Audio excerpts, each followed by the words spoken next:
churches of sound, of the phonaesthetic bliss of our music, of black notes, of codes and modes of modal blues and 1 and 2, in which the and is actually the groove,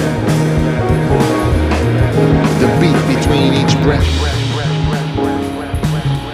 It is always the same arc of air which floats above the snare, above the mouth of the drum, which speaks in its heritage of skin and wrist and chordophone. Play griot, play. Play triplet over duplet with dulcet tones and gutty moans and hollers that roll over fields or from frolic houses with buckets at the door to wash the feet clean before entering the dance. Play griot, play. Oh, blood tree and tree of life.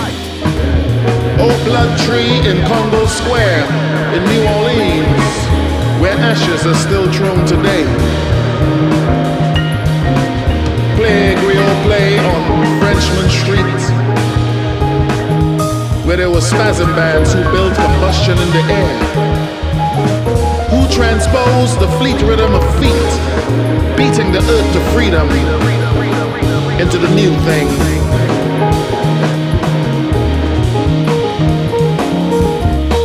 And there were gospelers of the southern states, eyes spun with melisma, who blew the holy roll of their throats to flatten the fifth, then moved down upon us through Pascagoula Bay, oh sacred ground from which our voices blossomed into constellations of sound. Oh, coupe, whose skin could not penetrate, who danced, who danced.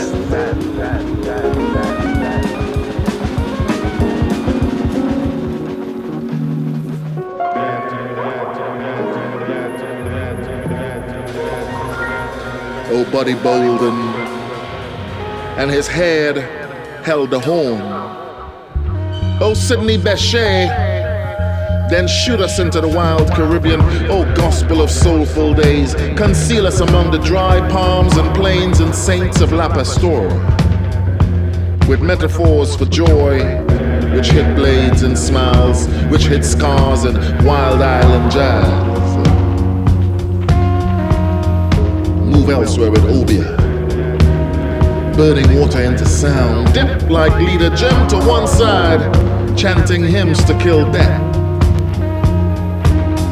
lining the track for the members to pass, into song, into sound, into tongues,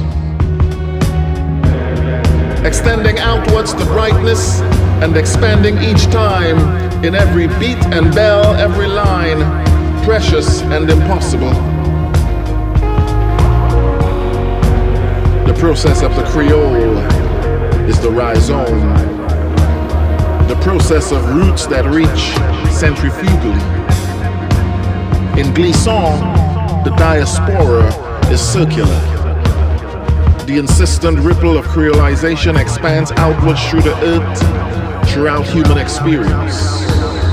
It is the mal de Okumu of the inner air, reverberating and returning from the hard sway of the ocean. It is the mal de Okumu of the inner air, reverberating and returning from the hard sway of the ocean. In June 1912, George Bailey, a violinist and ironsmith, led Lovey's string band from Trinidad to New York. The band consisted of 12 players. They recorded for the Columbia Graphophone Company and for Victor Talking Machine. Paseos, Spanish waltzes and tangos, hot music for dancing, and these were the first calypsos recorded, 5 years before jazz saw wax. June 22nd, 1948. Alwyn Roberts, Lord Kitchener, stands on the deck of the Empire Windrush. No longer in the Caribbean, but not in Britain yet. Arriving in black and white and evolving via Pathé newsreel from colonial subject to immigrant. London is the place, but he never been, so how Kitch know? Roberts had graduated from Calypso tents in Golden Age Port of Spain, where singers would sing out their stones and then be paid a bag of navel oranges or a chicken roti. But true Kaisos and Lav ways he recorded for Melodisc, his croon reached Ghana, just in time for independence. And somewhere in 1958, Miles Davis hears the Holiness Church.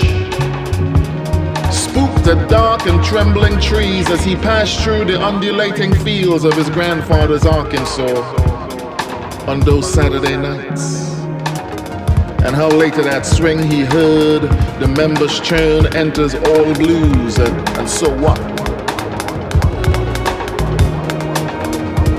It is always the bass in the blues which enters the body first. 1979.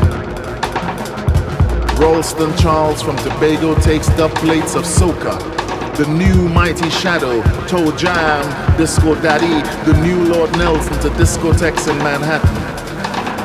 Was to test them on white dancers to see whether it break the ankle or buckle the waist with bass like water rolling under islands, whether it provoke nostalgia for home when it moved to the minor.